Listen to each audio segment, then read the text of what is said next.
Baik, bismillahirrahmanirrahim. Kita mulai materi kita di modul 2 ini ya.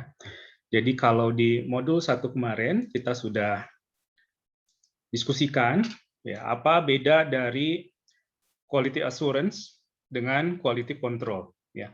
Sistem penjaminan kualitas dengan pengendalian kualitas.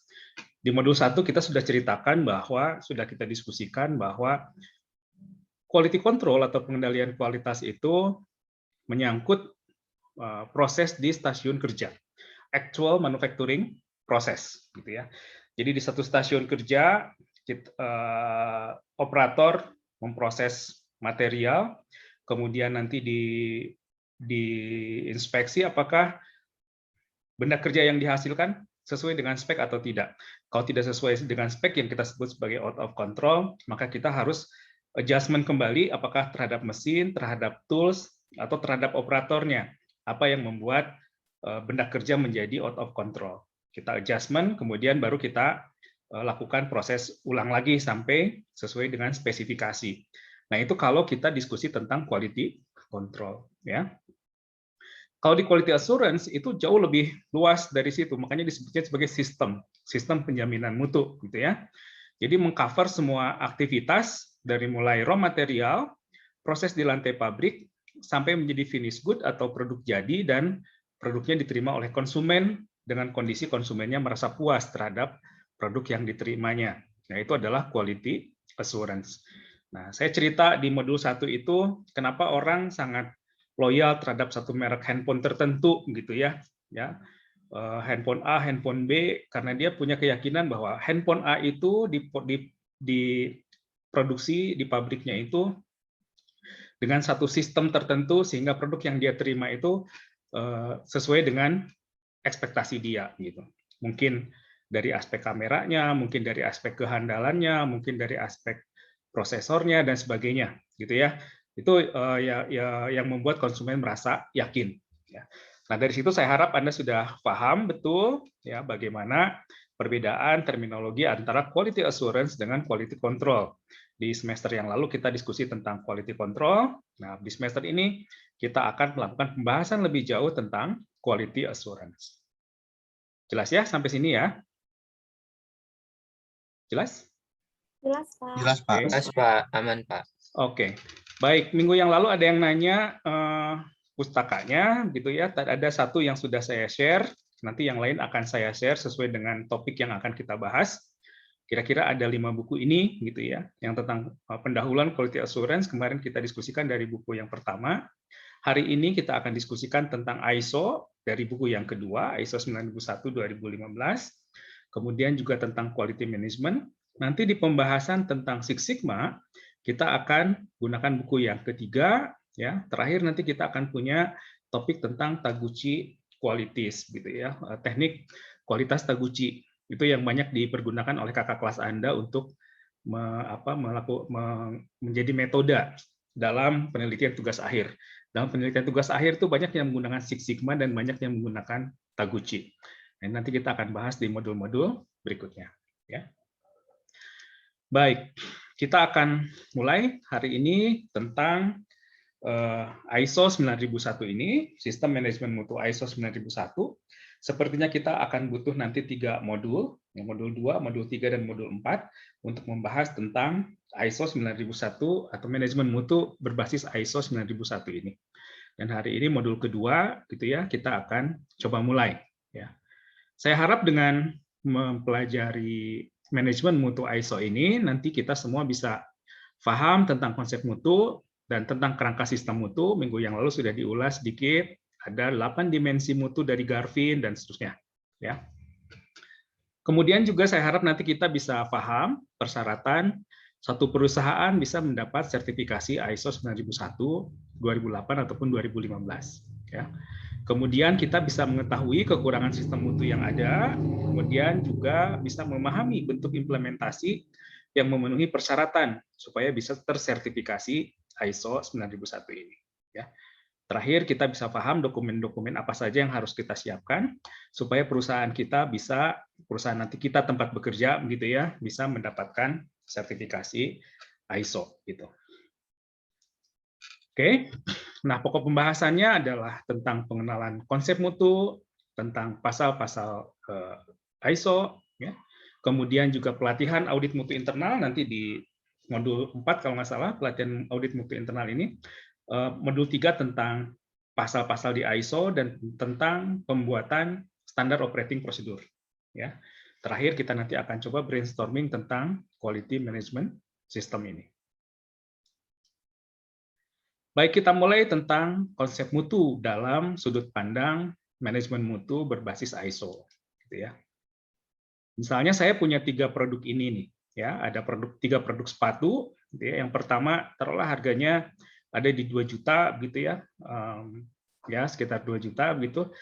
Produk yang kedua ada di sekitar 1,2 juta, dan produk yang ketiga ada di sekitar 700.000 lah atau 600.000 gitu ya. Nah, kita bertanya gitu ya, di antara ketiga produk ini mana yang paling bermutu? Kira-kira ada yang bisa bantu jawab?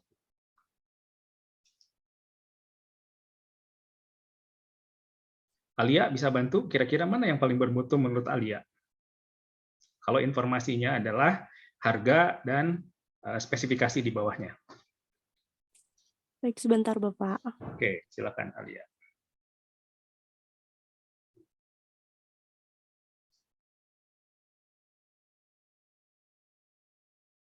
Dapat? Bapak yang ketiga nggak kebaca. Yang ketiga kebaca, oke. Nah, aku kuat, modis, aman. Spesifikasinya.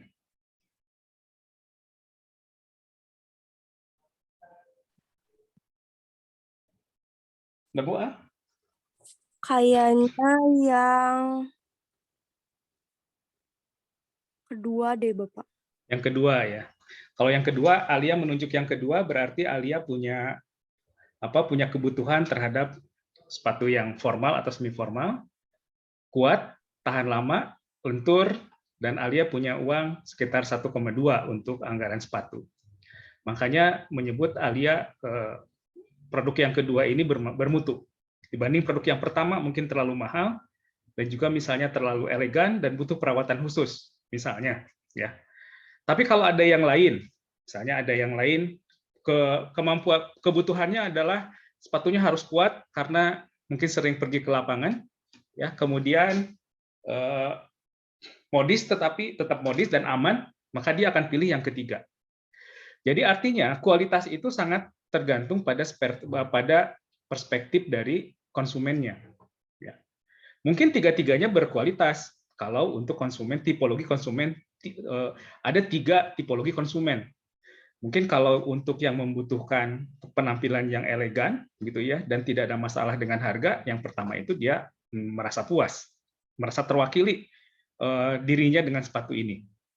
Mungkin para eksekutif, gitu ya, para direktur, atau mungkin yang di level manager, level middle management, yang kedua sudah merasa mewakili, sudah mencukupi. Tapi untuk orang lapangan mungkin yang ketiga ini yang dianggap sebagai lebih berkualitas. Nah, ini yang kita sebut sebagai konsep mutu gitu ya, yang kalau kemarin di 8 dimensi Garvin juga sudah agak dibahas juga. Ada dari aspek keandalan, durability, estetika gitu ya. Tergantung konsumen membutuhkan yang mana, kebutuhannya yang mana. Gitu Alia ya. Oke. Baik, saya teruskan dulu sedikit ya. Nanti coba dicek lagi di modul 1 tentang 8 dimensi mutu dari Garvin ya, supaya kita punya perspektif yang bagus tentang mutu dari satu produk ya.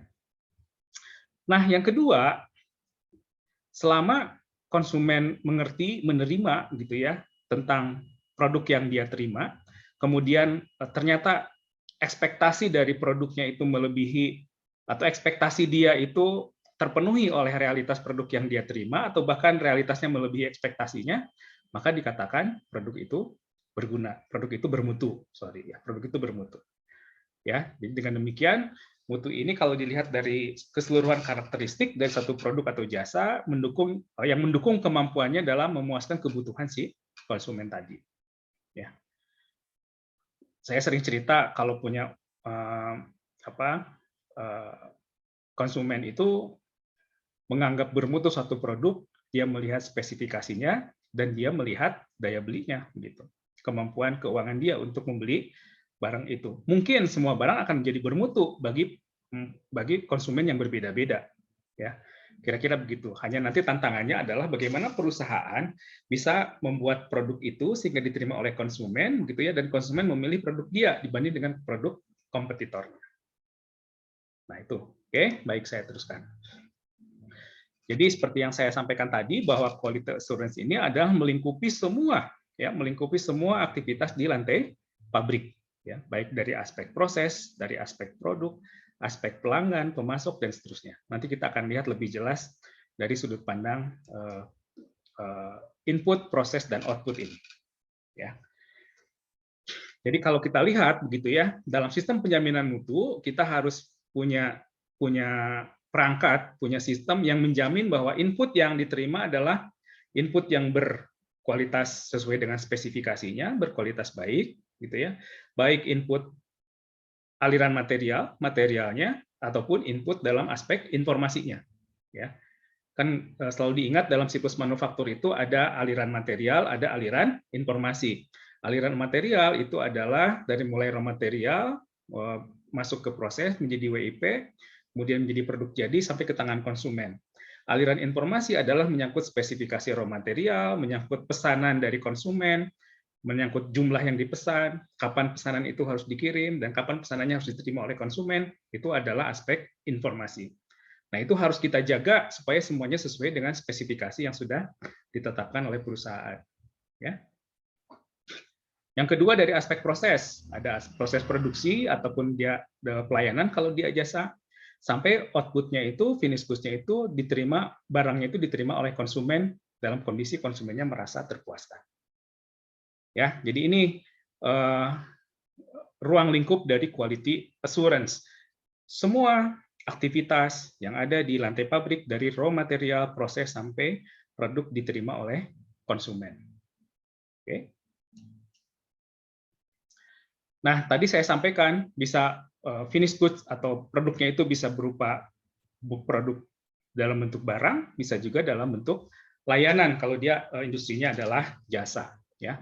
Kalau untuk produk dalam bentuk fisik, maka yang dikatakan karakteristik mutu adalah yang pertama spesifikasi, ya. Yang kedua masa penggunaan.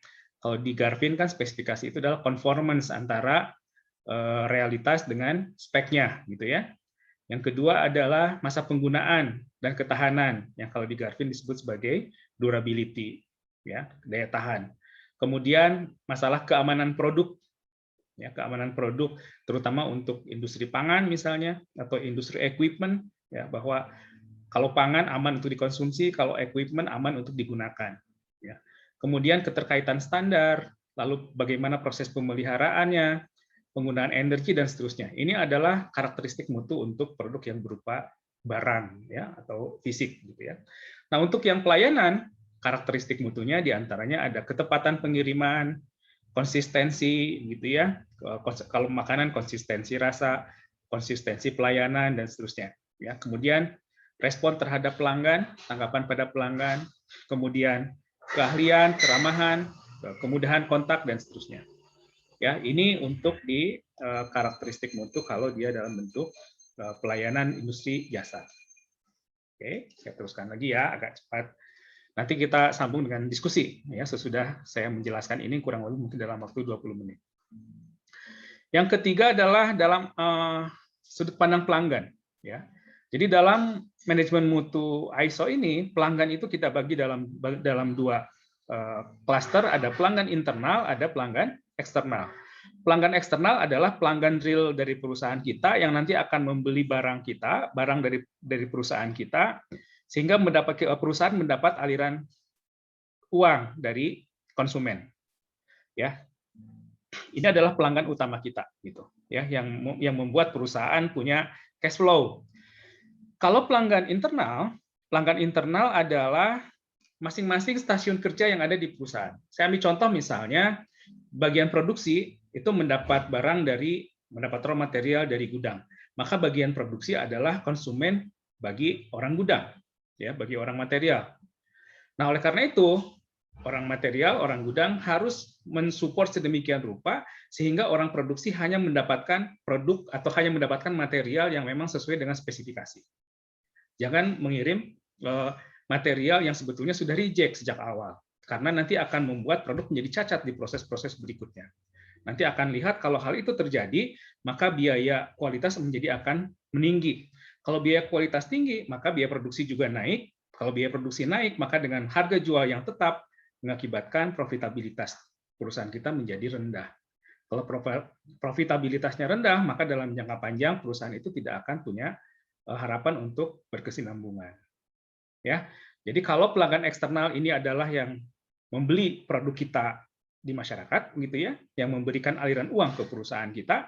Kalau pelanggan internal adalah aktivitas di setiap stasiun kerja, ya, yang harus disupport oleh masing-masing pihak sehingga efisiensi bisa tercapai.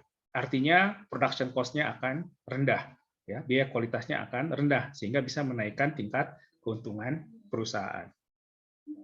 Oke, ini tentang konsep tentang pelanggan ya harus kita pahami lagi begitu. Yang kedua dari sudut pandang konsep tentang pemasok. Jadi kalau tadi melihat dari proses berikut adalah pelanggan dari proses sebelumnya. Nah, kalau dari sudut pandang pemasok, proses sebelumnya adalah vendor atau pemasok bagi proses berikutnya. Sama, ada pemasok internal, ada pemasok eksternal. Tadi bagi orang produksi, orang gudang adalah pemasok internal. Pemasok eksternal adalah para vendor, para perusahaan mitra yang memasok semua kebutuhan di perusahaan kita. Nah, ini juga harus kita manage sedemikian rupa tadi ya, sehingga efektivitas dan efisiensi bisa tercapai, sehingga tingkat profitabilitas perusahaan akan tinggi. Ya, saya lanjutkan dulu. Baik. Nah, dari hasil pengamatan, dari hasil studi, begitu ya, ternyata masalah-masalah yang ada di satu perusahaan, gitu ya, kalau yang berkaitan dengan, kalau masalah itu disebabkan oleh aspek humaniter, oleh aspek orang, ya, oleh aspek sumber daya manusianya, itu hanya 6% saja. Jadi sebetulnya kecil yang disebabkan oleh orang. Sebagian besar problem di industri atau di lantai pabrik itu disebabkan oleh masalah proses sampai mencapai 94%. Oleh karena itu, kalau kita bisa meminimasi problem yang disebabkan oleh proses ini, maka perusahaan sebetulnya sudah bisa mengatasi 94% problem. Ya. Nah, bagaimana cara untuk meminimasi masalah yang disebabkan oleh proses ini? Maka dibuatlah standarisasi proses. Jadi kalau satu proses sudah terstandarisasi, siapapun nanti yang mengoperasikannya, maka hasilnya harusnya tetap sama, ya, tetap standar kalau prosesnya standar. Nah, dalam manajemen mutu ISO ini kita akan membuat banyak sekali standarisasi untuk proses. Harapannya supaya produk yang dihasilkan, supaya kinerja yang dihasilkan itu tetap standar. Jelas ya? Jadi dengan menyelesaikan 94% problem yang disebabkan oleh proses, maka sebetulnya kita sudah menyelesaikan sebagian besar dari problem yang ada di perusahaan. Kira-kira seperti itu. Nah, salah satunya adalah dengan mengeksekusi sistem penjaminan mutu yang basisnya adalah ISO 9001. Saya katakan ini menjadi sangat penting buat kita pelajari karena sebagian besar perusahaan itu menggunakan sistem manajemen mutu ini sebagai sistem manajemen mutu basicnya, awalnya, ya, yang dasarnya. Nanti sesudah ini terimplementasi dengan baik, mungkin ada sistem manajemen mutu tambahan sesuai dengan kebutuhan perusahaan. Misalnya kalau konsumen kita membutuhkan biasanya konsumen di negara-negara maju begitu ya, kita ekspor misalnya ke Eropa. Di Eropa itu mensyaratkan bahwa perusahaan kita sudah memperhatikan manajemen lingkungan. Maka perusahaan kita selain di sertifikasi ISO yang basis tadi yang 9001 juga harus disertifikasi oleh ISO yang menjamin manajemen yang mengelola tentang yang mengelola tentang penjaminan terhadap pengelolaan lingkungan. Ya, kira-kira seperti itu, ya. Nah, dari hasil studi juga menunjukkan kalau satu perusahaan bisa mencegah, gitu ya, bisa mencegah terjadinya produk-produk yang cacat, itu biaya kualitas hanya berkisar di antara 10 sampai 15%. Ya. Kalau di proses deteksi gitu ya, sebelum kegagalan terjadi, itu membutuhkan biaya kualitas sekitar masih 10 sampai 15%. Tapi begitu kegagalan itu terjadi, produk cacat, artinya begitu diinspeksi terlihat produknya cacat, maka harus direproses lagi, itu membutuhkan biaya. Nah, biaya kegagalan internal ini bisa mencapai 30 sampai 35% dari total biaya. Ya. Apalagi kalau produk cacat itu sudah sampai ke tangan konsumen, maka produknya harus kita tarik lagi, ya. Mungkin harus ada penggantian produk yang baru, produk yang lamanya harus direproses atau mungkin bahkan diskrafkan, itu membutuhkan biaya sampai 45 sampai 50%. Nah, disinilah pentingnya quality assurance supaya kita bisa bermain di proses pencegahan, ya, sehingga produk cacat itu tidak terjadi ataupun terjadi sangat minim, artinya bisa kita deteksi. Jadi hanya di sekitar 10 sampai 15%. Kalau hanya cost-nya di sekitar sini, gitu ya, artinya biaya produksi kita menjadi rendah. Kalau kita jual dengan harga X, ya, dengan biaya produksi yang rendah, maka tingkat profitabilitasnya cukup tinggi. Bandingkan kalau misalnya biaya kualitasnya di 45-50%, maka tentu akan menggerogoti laba kita, laba dari perusahaan kita. Ya, seperti itu. Nah, dengan cerita-cerita ini, maka kita punya keyakinan gitu ya, sebagai orang teknik industri bahwa kualitas itu harus kita manage, ya, harus kita manage baik dari mulai aspek input, baik pemasok internal ataupun dari sudut pemasok eksternal, ya. Yang kita manage itu adalah material dan informasinya, kemudian masuk ke proses, begitu ya. Di proses ini kita manage juga proses di setiap stasiun kerja, ya, termasuk semua 5M-nya, gitu ya, antara man, material, mesinnya, ya, kita manage sampai dia menjadi produk jadi, ya, menjadi finish good yang diterima oleh konsumen, baik itu produk jadi berupa barang ataupun produk jadi berupa layanan, tergantung dari karakteristik perusahaan. Ya, konsumen menerima produk itu dengan rasa puas, sehingga dia mengeluarkan dana untuk membeli produk itu sebanding dengan value yang dia terima dari produk yang dia beli. Ya. Nah, kalau konsumen puas, di minggu yang lalu di modul 1 kita akan cerita, maka dia akan beli lagi, akan beli lebih banyak, atau akan mengajak temannya untuk membeli produk yang kita buat atau produk yang dia beli, begitu. Ya, itu prosesnya seperti itu. Ya, disitulah pentingnya quality assurance. Ya. Nah, jadi dalam quality management system, sistem manajemen mutu yang berbasis ISO ini meliputi banyak faktor ya, dari mulai proses, infrastruktur, resources, begitu ya, yang diatur sedemikian rupa dan berfokus pada pencapaian quality objective ya atau quality policy untuk memenuhi kepuasan pelanggan. Jadi kata kuncinya adalah kepuasan pelanggan. Ya. Dari mulai customer requirement, kebutuhan konsumen yang kita identifikasi gitu ya. Di dalamnya ada management responsibility, ada quality policy, business planning, management review gitu ya. Kemudian di proses quality management system ini diproses demikian rupa gitu ya sampai menjadi produk jadi ya. Ini adalah faktor-faktor yang diperhatikan dalam QMS, dalam quality management system, sampai produk diterima oleh konsumen dan konsumen merasa terpuaskan. Ya, nanti silakan dibaca lebih lanjut dari buku nanti yang akan saya coba share di grup.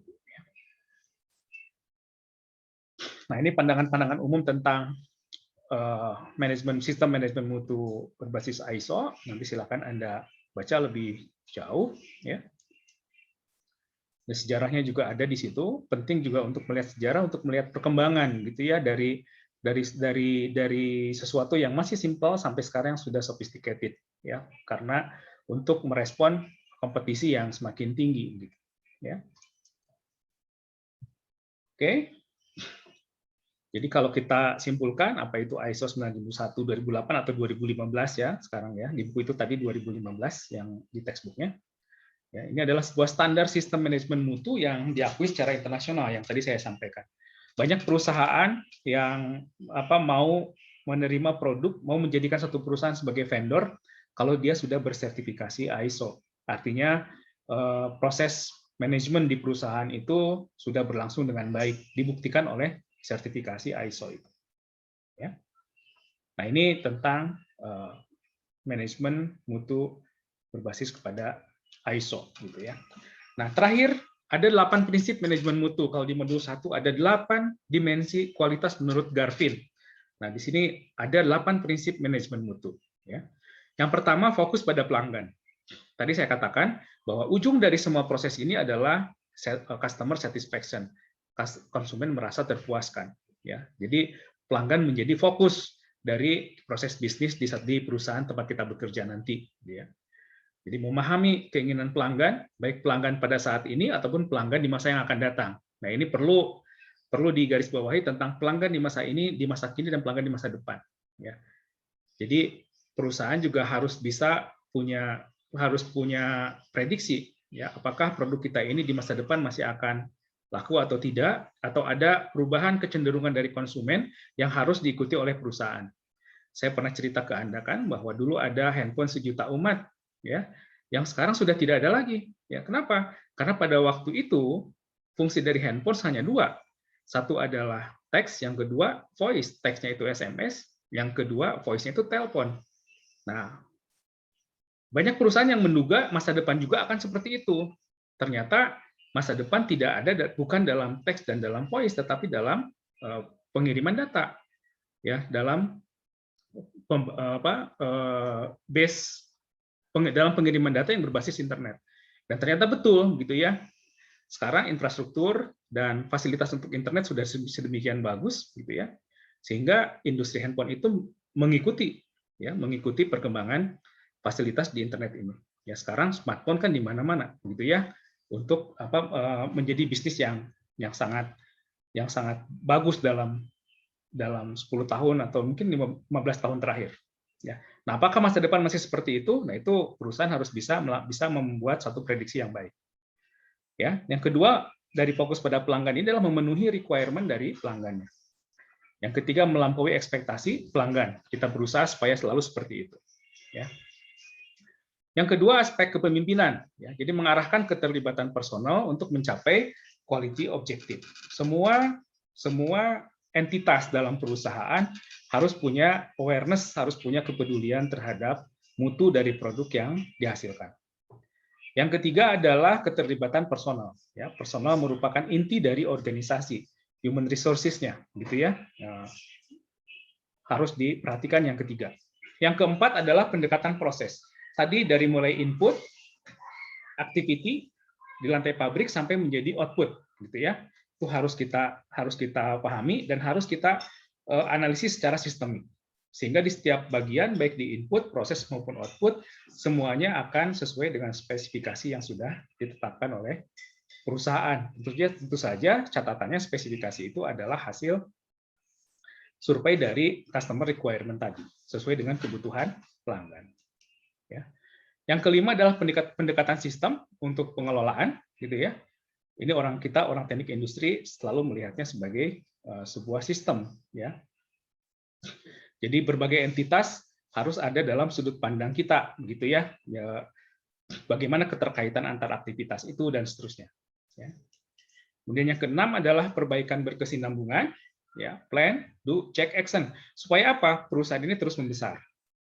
Ya, perbaikan berkesinambungan. Ini kita rasakan di software Zoom kan, ya, yang waktu edisi pertama saat COVID baru muncul dengan yang sekarang ini perbaikannya sudah sangat jauh gitu, ya. Kalau tidak nanti akan beralih ke produk yang lain seperti itu. Konsumen akan beralih ke produk yang lain. Yang ketujuh adalah pembuatan keputusan harus berdasarkan fakta, dan yang kedelapan adalah hubungan saling menguntungkan dengan para pemasok. Ini 8 prinsip manajemen mutu yang berbasis ISO. Oke, baik, itu mungkin yang materi yang bisa saya paparkan. Selanjutnya kita akan coba diskusikan, gitu ya. Dan materi ini nanti akan saya coba upload di YouTube supaya Anda bisa ulang-ulang melihat, gitu ya. Itu mungkin. Silakan kalau ada yang mau didiskusikan, ya.